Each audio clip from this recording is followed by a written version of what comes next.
اهدنا الصراط المستقيم صراط الذين أنعمت عليهم غير المغضوب عليهم ولا الضالين آمين يا رب العالمين. أعوذ بالله من الشيطان الرجيم. بسم الله الرحمن الرحيم. الحمد لله رب العالمين. اللهم صل وسلم على سيدنا محمد صلاة تخرجنا بها من ظلمات الوهم وتكرمنا بنور الفهم وتوضح لنا ما أشكال حديث فما إنك أنت تعلم ولا نعلم إنك أنت علام الغيوب.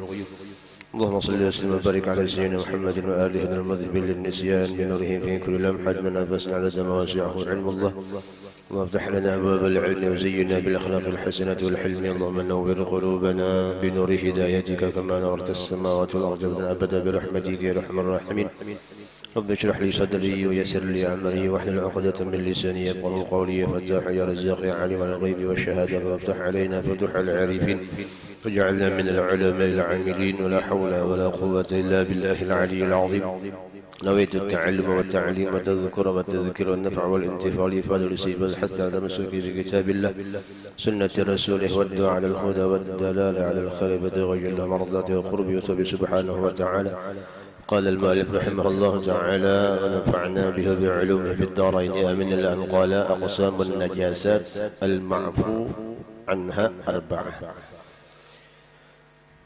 Bagian-bagian najis yang dimaafkan daripada najis itu ada 4 perkara atau 4 macam najis yang dimaafkan. Sebelum kita membahas tentang bagian-bagian najis yang dimaafkan daripadanya, tentu tidak ada salahnya kembali untuk kita memperbaharui niat i'tikaf kita di dalam masjid ini dengan niat nawaitu an a'takifa fi hadzal masjid muddah iqamati lillahi ta'ala. Sebelumnya semalam pembahasan tentang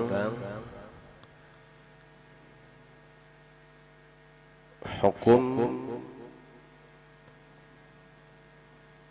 rutubah atau sesuatu yang basah pada kemaluan perempuan, cuman karena sedikit pembahasannya itu ada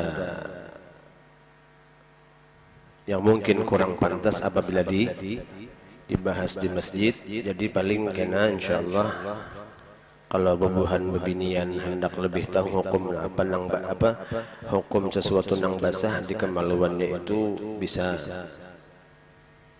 lewat yang lain lah betakun istilah lah. Jar panitia semalam kita apa bahasanya tuh yang pasti dilewati aja dulu. Kemudian aqsamun najasa, hukum-hukum bagian-bagian najis al-ma'fu anha yang dimaafkan daripadanya arba'atun, ada 4 macam perkara. Yang pertama ma yu'fa anhu fi thawbi wal ma'i, najis yang dimaafkan daripadanya fis thawbi, pada pakaian, wal ma'i, dan pada air. Nah, maksud air di sini yaitu air yang sedikit atau kurang daripada dua qullah. Air yang sedikit atau yang kurang dari 2 qullah. Berapa gram 2 qullah itu ukurannya? Kalau pakai liter kurang lebihnya sekitar 217 liter.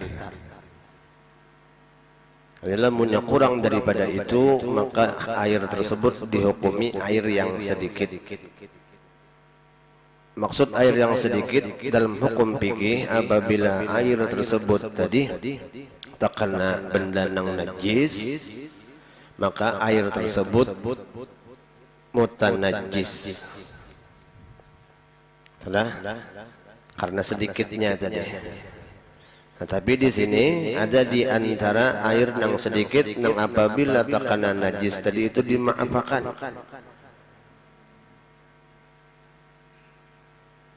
Atau di pakaian dimaafkan juga, yaitu wahwa ma la yudrikuhu, yaitu najis yang tidak bisa dipandang oleh la yudrikuhu taraf, yang tidak bisa dipandang dengan pandangan mata secara nampak.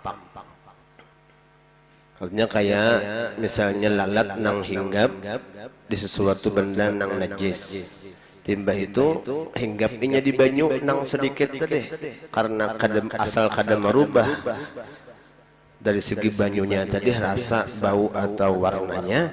Nah itu ma'fu berarti. Atau di pakaian kita, hinggap di pakaian kita nang kada kelihatan bendanya tadi karena lalat itu kan bisa aja hinggapnya di sesuatu nang najis, apakah itu kotoran misalnya kotoran manusia kah atau kotoran binatang kah misalnya, kemudian hinggap ke baju atau ke sarung kita, pakaian kita pastinya, maka itu dianggap ma'fu, jadi maafakan. Kemudian yang kedua, ma yu'fa anhu fi thawbi dunal ma'i.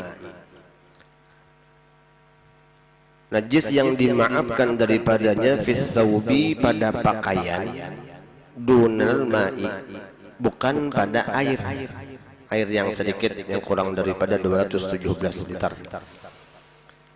Seperti apa misalnya air apa najis yang dimaafkan pada pakaian bukan pada air. Contohnya sidin di sini madahkan kaqalilid dami, seperti sedikitnya darah yang keluar. Misalnya kita ada jerawat kah misalnya, atau ada bisul kah, bekas bisul, kemudian tanpa disengaja keluar tadi darah, bekas bisul tadi misalnya, atau bekas jerawat tadi, atau bekas luka misalnya, kena pakaian kita, atau apakah diluntuhut kah misalnya pas rahatan duduk di antara dua sujud, tekancang lintuhut ini lalu berdarah, bekas luka yang terdahulu, berikit ke tapih atau ke pakaian kita tadi. Nah selama keluarnya itu sedikit, maka itu dima'fu pada pakaian tadi. Dimaafkan artinya kada apa seandainya kita lihatan sembahyang tadi keluar darah nang ada di anggota tubuh kita mengenai pakaian kita, maka itu dima'fu selama sedikit, ukurannya sedikit seapajar, sekadar apa kurang lebih kayak duit logam nang seratusan atau nang seribuan lah, kurang lebih itu ukuran nang sedikitnya. Nah, lamunnya sudah rahatan dipakai pas sembahyang tadi misalnya dima'fu, kemudian tuntung sembahyang kita lepas pakaian tadi, hendak sembahyang kita pakai pulang. Nah itu karena jelas sudah yang pertama sudah terpisah daripada badan kita, kemudian jelas sudah ada najis yang menempel di baju tadi, maka kada sah untuk pakaian yang kedua dipakai. Jadi dimaafkannya itu ketika dalam keadaan sembahyangnya kita, ya kah? Ketika kita sembahyang, limbah itu bekas luka tadi ada mengeluar darah sedikit, menempel ke bagian pakaian kita. Nah, waktu sembahyang yang pertama itu tadi yang dimaafkan. Apabila sudah tuntung sembahyang, kemudian hendak melaksanakan sembahyang yang kedua, misalnya sembahyang maghrib, pakai tapih, tekanan luka tadi ada berdarah tapihnya, itu dima'fu. Limbah itu hendak sembahyang isya, karena sudah jelas ada najis yang menempel di sarung kita. Nah, untuk sholat yang kedua itu kada kawal lagi dipakai, kada dimaafkan lagi. Kenapa? Karena sudah jelas cagar membawa benda nang najis. Nah, apabila darah nang sedikit tadi misalnya termasuk ke banyu nang sedikit titikan, maka banyu tadi pun dianggap banyu nang mutanajis, nang kurang daripada 217 liter tadi. Jadi misalnya tangan kita ada luka berdarah, limbah itu kita masukkan tangan kita ke ember atau ke gayung, maka otomatis banyu nang ada di gayung atau di ember tadi, maka hukumnya jadi mutanajis. Karena ini darah nang sedikit itu dimaafkan ketika di pakaian, di banyu kada. Nah, kemudian yang ketiga, ma yu'fa anhu fil ma'i duna thawbi. Najis yang dimaafkan daripadanya ketika di dalam di akhir, bukan pada pakaian. Lamunnya di banyu dimaafakan, artinya kada bapak. Lamunnya di pakaian maka kada boleh. Contohnya seperti apa? Al-maitatul lati la dama laha sa'il kadzubabin wa namlin, yaitu bangkai yang mana bangkai tersebut la dama laha, tidak ada darah padanya, sa'ilun yang mengalir. Jadi ketika binatang tersebut dipotong kemudian kada mengalir darahnya, maka itu dimaafakan pada air, bukan pada baju atau pakaian. Seperti apa contohnya? Kadzubabin, seperti lalat, wa namlin, atau semut. Jadi lamunnya lalat atau semut di banyu itu dima'fu, ada apa-apa. Wa kadzalika, jadi di bawah ada penjelasan, di antaranya ba'ud, nyamuk, atau bahkan di sini dibadahkan di antaranya wazghun, cicak. Cicak itu kan kalau dipotong darahnya kada mengalir. Nah, jadi lamunnya di banyu ma'fu, dimaafakan sekalipun banyunya tadi sedikit, selama kada merubah lawan sifat banyu dari segi warna, bau, atau rasa. Lamunnya cicak tadi mati di banyu nang sedikit yang kurang daripada 217 liter tadi, merubah lawan sifat banyu tersebut dari segi warnanya kah, misalnya berkaruh, atau mungkin baunya kah, atau mungkin rasanya kah. Nah itu berarti kada dima'fu lagi. Selama akhirnya kada merubah lawan bau, rasa, atau warna daripada banyu tadi, maka ma'fu anhu hukumnya itu pada air atau pada banyu tadi. Adapun pada pakaian maka kada termasuk dima'fu. Artinya apa? Ketika kita dalam keadaan sholat ada bangkai semut yang menempel di baju atau di sarung, atau mungkin bahkan di dalam saku kita, dalam kantong baju kita, kita tahu, kita tahu bahwasanya ada bangkai semut, maka sembahyang kita kada sah. Kenapa? Karena membawa bangkai dalam keadaan sholatnya kita tadi. Atau misalnya mungkin batuntong sembahyang begitu mengambil buku wirid Yasin kah misalnya nang di salah amaliyah kah, atau imdad nang halus kah di kantong misalnya, atau khulasah madad kah, atau buku yang lain. Limbah kita ambil buku tadi, pas membuka pas terdapat ada samut nang mati karena tergapit di sesala buku tadi, maka sembahyang kita pun dianggap kada sah, karena ketika sholatnya kita tadi jelas membawa kita itu dengan benda nang najis, bangkai tadi. Jadi wajib mengulang terhadap sholatnya, sebagaimana yang pernah terjadi pada Imam Haddad, Sayyidil Habib Abdullah bin Alwi bin Muhammad Al-Haddad, yang masyhur ratibnya dengan ratib Al-Haddad itu kan sedin menurut riwayat ketika umur sekitar 3 atau 4 tahun itu kena garing panas sampai menghilangkan pandangan mata sidin, jadi buta sidin. Cuman luar biasanya Habib Abdullah ini sekalipun buta diberikan kelebihan oleh Allah Subhanahu wa taala dari segi ilmu yang luar biasa, kemudian dari segi ibadah yang luar biasa. Bahkan menurut riwayat mulai lagi halusnya Imam Haddad itu, Habib Abdullah bin Al-Haddad itu kada kurang daripada 100 bahkan lebih setiap harinya untuk sholat sunnahnya, padahal buta aja orangnya, ya kan? Mulai lagi halus sudah membiasakan diri untuk beribadah kepada Allah, bahkan kada kurang daripada 100 rakaat di setiap harinya. Nah, menurut riwayat Imam Haddad ini karena sedin pandangan kada ada lagi, ketika duduk majlis pengajian lawan murid-murid sidin, di antara murid sidin ada melihat lalat berikit di imamah atau di bulang sidin. Sehari 2 hari pindah kada, sehari nang nyata pindah kada ubah lalat deh.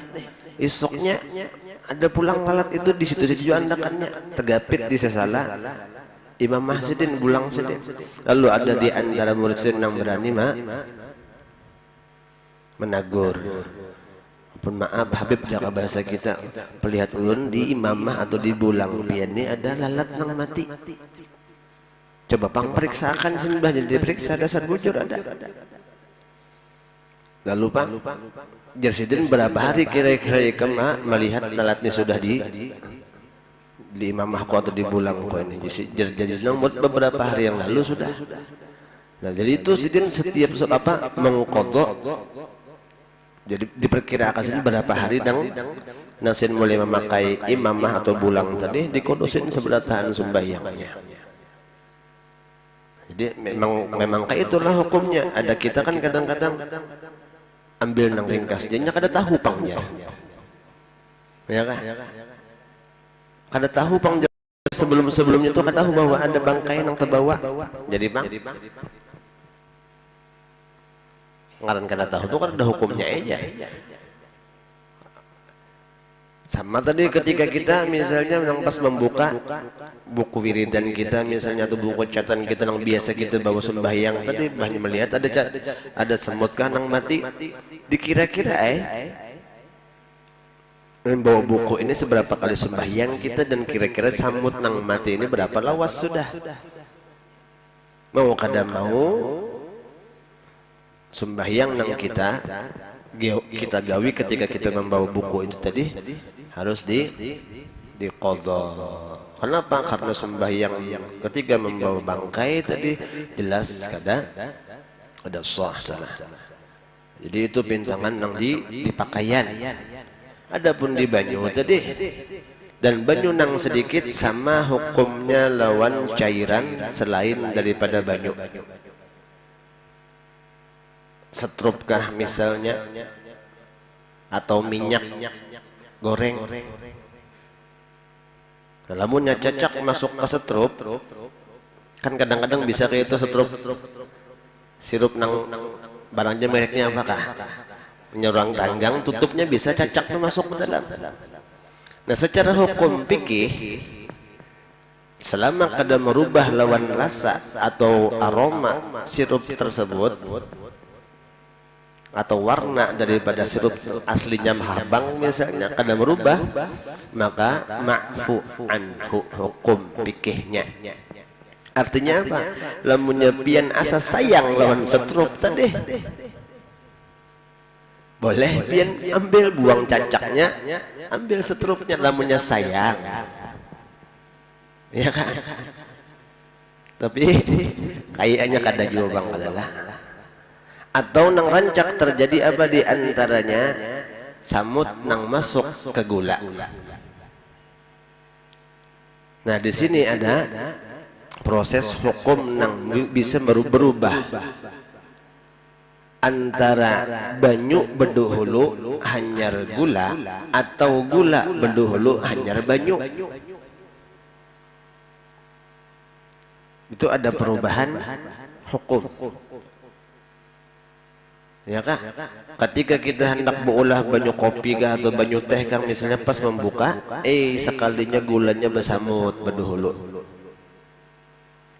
Lamunnya jelas ada samut nang mati di gula tadi, lamunnya kita andak gula di gelas kemudian dituang banyu, maka itu ma'fu, dimaafakan. Kenapa? Karena sesuatu nang kada kawa dihindari lagi itu diantaranya gula dulu hanya banyu asalnya kayak itu asal. Tapi lemunya sebaliknya banyu dulu hanya gula yang bersamut tadi, maka seolah-olah kita memasukkan bangkai ke dalam banyu yang sedikit. Maka apabila kita nang istilah memasukkan bangkai ke dalam banyu yang sedikit, maka hukum banyu tadi jadi mutanajis. Jadi beda telah lamunnya gulanya nang kita banyui kada jadi masalah. Itu menurut sebagian pendapat ulama. Bisa andainya banyu berdahulu hanyar gula nang kita buat bercampur samut tadi, maka otomatis sama lawan kita membuat bangkai ke dalam banyu nang sedikit yang kurang daripada 217 liter tadi, maka hukum banyu itu pun mutanajis jadinya. Jadi selam ma'fu anhunya itu apabila tanpa ada perbuatan sengaja. Dalamnya kayak gula tadi kan, gulanya nang berdahulu berbuat di gelas. Cuman ada samut di dalamnya, kita membuat banyunya, kada membuat gula berdahulu lawan samut tadi. Menurut sebagian pendapat ulama, apabila banyu nang berdahulu hanyar gula bercampur samut, maka otomatis banyu nang kita ulah tadi hukumnya mutanajis, karena dengan sengaja kita membuat bangkai samut ke dalamnya. Bilamunnya samutnya nang berdahulu lawan gula tadi, kada apa-apa. Itu menurut sebagian pendapat ulama telah. Nah, jadi perlu juga ada perhatian tak. Lamun orang nang lebih hati-hati, bah hendak dipilihi berdahulu lambat juga misalnya, sedangkan kita perlu juga lawan gula tadi, maka sistemnya yang berlaku ke itu supaya lebih selamat. Jadi gulanya dulu, sekalipun bercampur samut tadi, gulanya dulu yang dimasukkan ke gelas, ya kah? Hanyar banyu nang masuk. Tapi lamunnya banyu berdahulu, apalagi bercampur teh sudah benar, buat gula nang campur samut tadi, maka itu ada unsur kesengajaan membuat samut ke dalam gula tadi, ke dalam banyu tadi. Otomatis menurut sebagian pendapat ulama, hukum banyu itu berubah menjadi banyu nang mutanajis. Telah sama ketika pakaian kita nang mutanajis, apabila kita buat ke dalam wadah nang diisi banyu, nang mana banyu tersebut kurang daripada 2 kullah, maka otomatis banyu tersebut gara-gara pakaian nang mutanajis tadi berubah banyu hukumnya jadi banyu nang mutanajis. Tapi lamunnya baju nang mutanajis didatangkan lawan banyu nang sekalipun sedikit, maka bisa menggugurkan najisnya tadi. Setelah diperlu perhatian bintangan mensuciakan pakaian juga termasuk diantaranya tadi, karena secara hukum bangkai nang dima'fu itu pada air bukan pada pakaian. Ya tadi diantaranya nyamuk, lalat, bahkan cacak sekalipun, karena diantaranya cacak itu ketika dipotong kadang mengeluarkan darah juga, maka itu pun termasuk diantara nang ma'fu anhu, nang dimaafakan telah.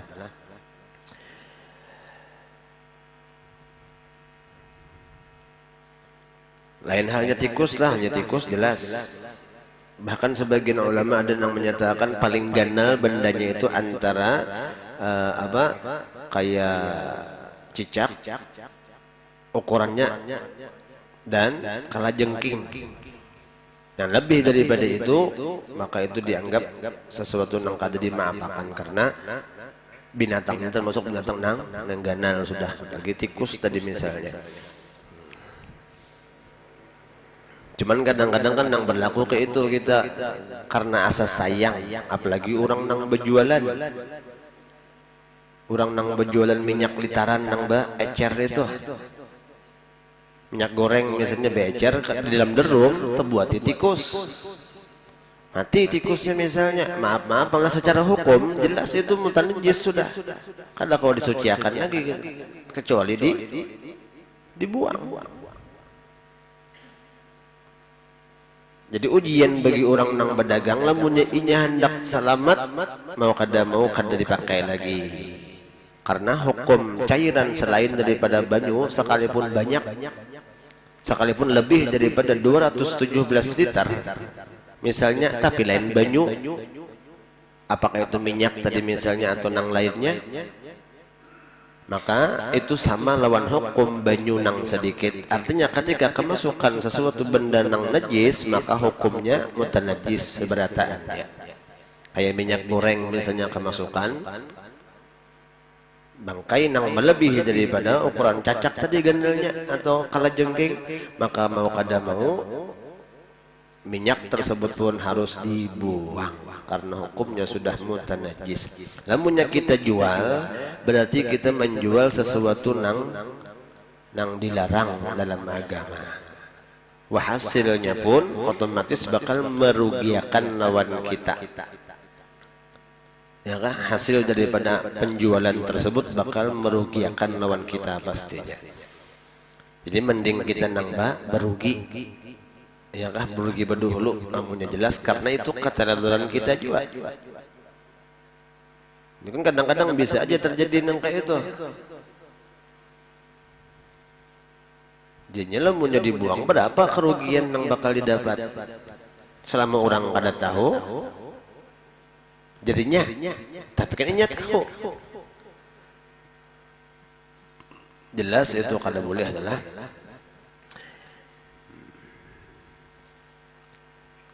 jadi dimaafakannya itu pada air bukan pada pakaian, yaitu bangkai nang kadada darah apabila dipotong seperti lalat. Nah, adapun lalat itu sebagai apa sunnah apabila masuk ke dalam banyu, ujar baginda Nabi, apabila lalat memasuki banyu maka sunnah dicelupkan sekali dulu. Ini kita hendak meminum jualan banyunya tadi, maka tinggal makan sekali lalatnya, hanyar dibuang. Hanyar diminum banyunya. Kenapa? Ternyata salah satu di antara sayap lalat itu ada mengandung kuman atau virus. Nang kadada obatnya, kadada penawarnya terkecuali dengan salah satu di antara sayapnya yang lain. Itu hebatnya adalah dan itu sudah diteliti oleh para ahli. Kenapa jadi Islam menganjurkan apabila lalat masuk ke minuman maka disunnahkan untuk dicelupkan sekalian lalat tadi, kemudian hanya ternyata itu deh di antara salah satu sisi sayapnya lalat itu ada mengandung virus atau kuman yang kadada penawarnya terkecuali dengan sayap yang satunya. Kemudian yang keempat, ma la yu'fa anhu mutlaqan, yaitu najis yang tidak dimaafkan secara mutlak, yaitu baqiyatun najasat, yaitu selain daripada yang disebutkan di atas tadi. Artinya di banyukah atau di pakaiankah selain daripada yang tiga yang di atas yang disebutkan tadi, maka itu jelas kada dimaafkan secara mutlak. Di antaranya misalnya jelas kelihatan ain najasahnya, bendanya, kotoran najisnya itu tahi cicak kah, tahi ayam kah misalnya, iya kah, jelas kelihatan. Nah itu kan berarti jelas kada dimaafu karena kelihatan. Atau misalnya darah nang lebih ukurannya daripada ukuran duit logam di pakaian kita, berarti kada maafu, kada dimaafkan. Atau binatang yang mati tadi yang lebih daripada ukuran cicak, atau dari apabila dipotong anggota tubuhnya itu maka mengeluarkan darah, jelas itu kada dimaafu, kada dimaafkan. Nah, kemudian ada di antara najis-najis itu yang bisa berubah hukum secara apa? Secara sendirinya. Di antaranya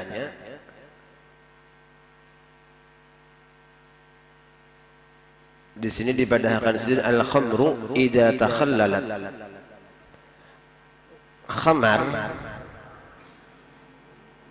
apabila berubah menjadi cuka, tapi dengan sendirinya. Misalnya ada minuman malaga kah atau bir bintang kah, misalnya dari perasan anggur nang dijadiakan,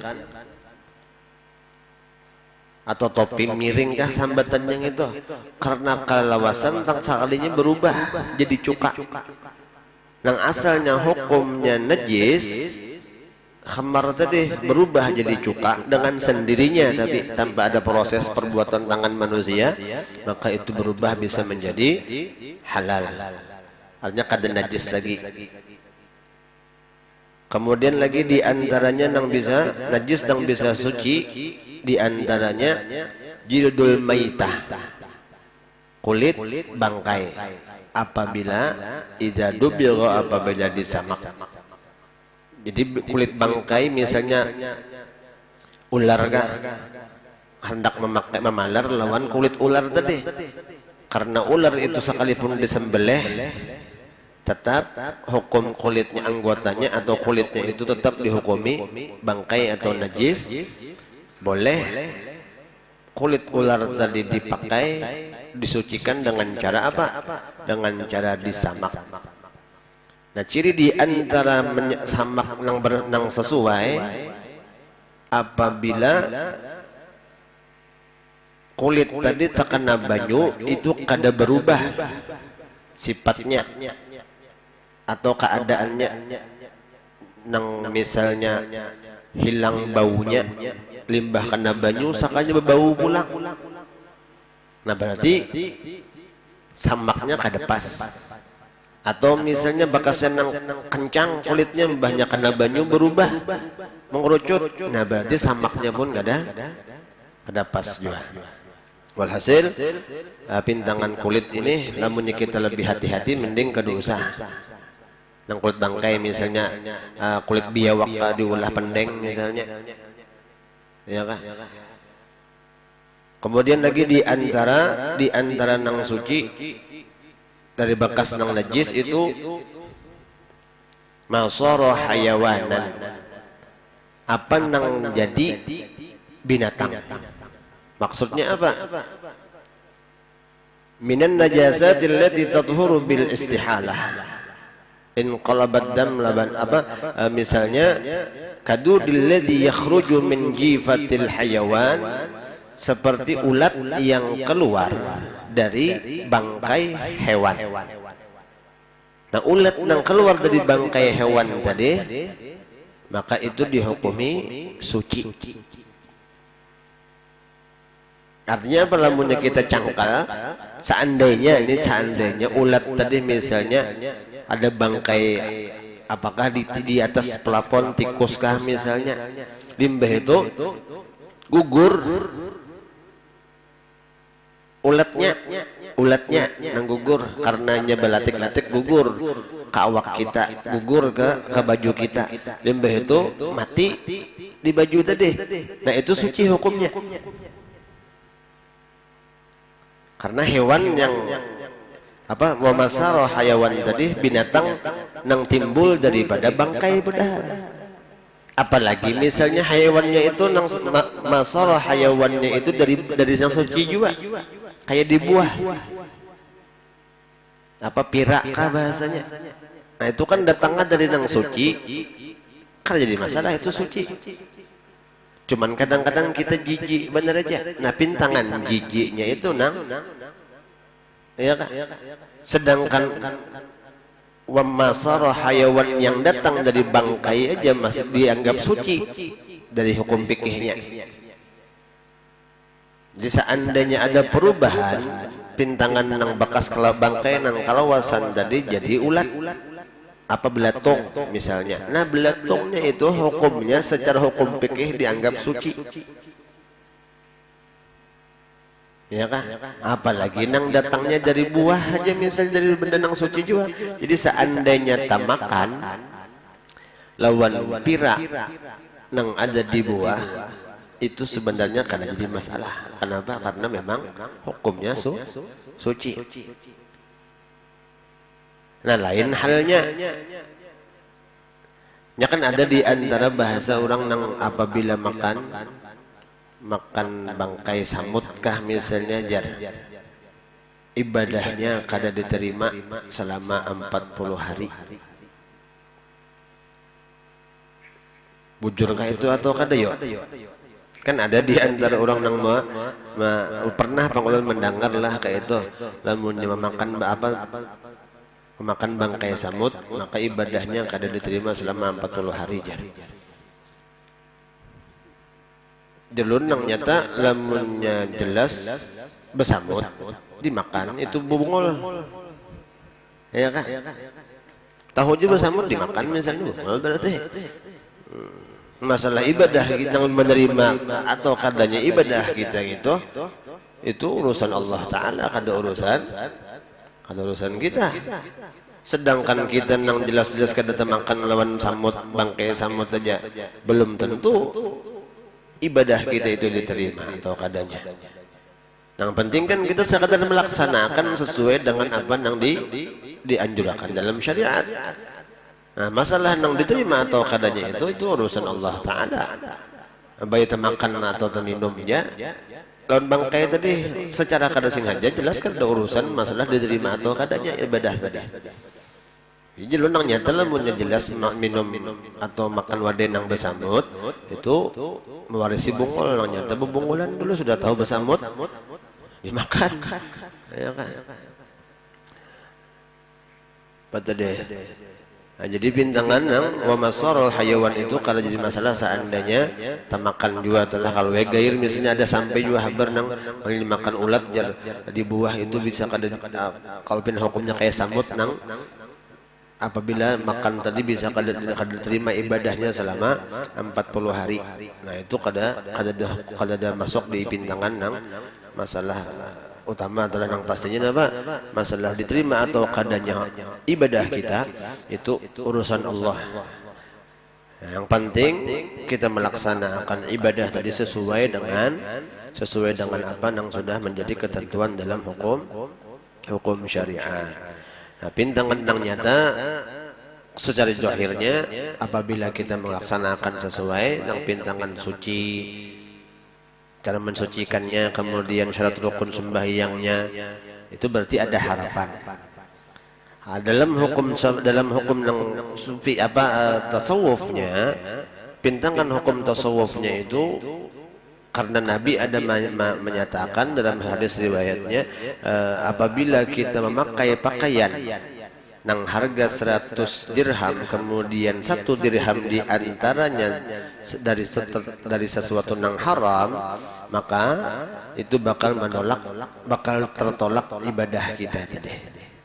Jadi artinya apa? Ketika kita hendak beramal, usahakan pintangan nang dari segi pakaian kita sucinya itu zahir batin.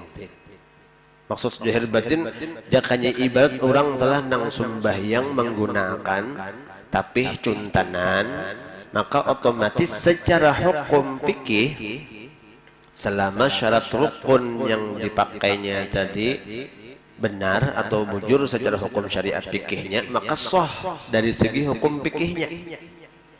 Cuman karena ini memakai pakaian cuntanan tadi, nah di situ nang buulah tertolaknya pahala daripada ibadahnya tadi. Nah, jadi kita kayak itu juga usahakan ketika kita hendak bertukar baju, bertukar pakaian-pakaian untuk sholat, jadi antaranya usahakan jelas kehalalan daripada rezeki yang kita dapat tadi supaya apa? Harapan untuk diterimanya ibadah kita itu lebih besar kayak itu. Bahkan jakanya kawa telah jangan pintangan masalah urusan pakaian aja, pakaian yang untuk sehari-hari aja, malah jakanya kawa tuh untuk pakaian terakhir kita pun usahakan dari rezeki nang jelas hasil kehalalannya. Karena itu pakaian yang bakal menutupi jasad kita untuk yang terakhir kalinya. Sekalipun misalnya di kerukunan di RT kita sudah ada kerukunan yang menyiapkan kain, tentu kan tidak salahnya kita menyiapkan ampun pribadi kita. Jangan sampai kita misalnya adalah baju untuk keseharian sampai 2-3 lemari, tapi baju gasan pembungkus jenazah kita terakhir kada kita siapkan, sedangkan itu kenyataan yang bakal terjadi. Dalam punya kawan diusahakan apa? Pakaian kita yang sehari-hari pun daripada hasil yang jelas kehalannya, terlebih lagi pakaian untuk jenazah kita pribadi. Bahkan lamunnya kawa tu sekali-sekali dipakai gasan beribadah, barangnya lapik persujudan kita sembahyang di rumah kah misalnya, supaya ada juga jadi saksinya adalah ketika kita membawa daripada pakaian jadi untuk beribadah. Nang kita khawatirkan kalau misalnya kita nih sudah kanto 4 pintangannya itu kalau apa rukun kematian tadi atau di rukun kematian kada menyiapkan kain, meninggal dadakan anak-anak kita kadang-kadang anak ambil nang ringkas bu utangnya dulu jar. Ini pernah terjadi dulu Bang di waktu ulun di Tanjung Rema dulu, keluarga meninggal, hendak lakas mama menyiapkan melaksanakan jenazahnya, lalu berutang lawan buhan rukun kematian kainnya. Itu kan risiko gasan kita tah. Jadi nang bagusnya apa lamunnya kawa dari segi nang pakaian kita, baik pakaian untuk sehari-hari apalagi untuk pakaian sholat kita, dan terlebih lagi tadi untuk pakaian terakhir kita ketika kita meninggal dunia supaya siap kayak itu. Lagi misalnya pakai gasan persujudan tadi, jadi ingat busiah ini sembahyang kunang terakhir. Ya kah? Lamunnya kita kaum bayangkan ini bakal sembahyang kunang terakhir, otomatis kita sembahyang sekalipun sunnah mungkin di rumah tadi, otomatis sembahyang kita hendak bujur-bujur. Kenapa? Karena siapa tahu ini sembahyang kunang terakhir, terbayang pang di muka ada kain kaci gasan pembungkus jenazah kita tadi. Jadi hukum nang pintangan masalah apa tadi diterima atau kadanya ibadah itu kada mutlak dari segi makanan nang pintangan tamakan benda nang lain halnya jelas sesuatu nang haram, nah itu memang mempengaruhi lawan nilai ibadah kita. Jangankan ibadah, doa gin bisa tertolak karena apa? Karena makanan nang bisa nang datang dari sesuatu nang haram. Kemudian aqsamun najasat wa kaifiyatu izalatiha, bagian-bagian najis dan tata cara untuk menghilangkannya, untuk mensuciakannya adalah ini pintangan benda nang kana najisnya, lamunnya najisnya ainun najasahnya jelas kada kawa disuciakan. Dia kanya kotoran kambing misalnya, kotoran kambingnya jelas kada kawa disuciakan. Nang kawa disuciakan sesuatu nang kena najis tadi. Jakanya ibarat tapih kita kena kamihnya jelas kada kawa disuciakan. Nang kawa disuciakan benda nang terkena najisnya itu. Jadi aqsamun najasat, bagian-bagian najis itu ada beberapa macam dan tata cara menghilangkannya insyaallah dalam kesempatan yang akan datang, karena sudah masuk isyraq telah. Allahu taala a'lam.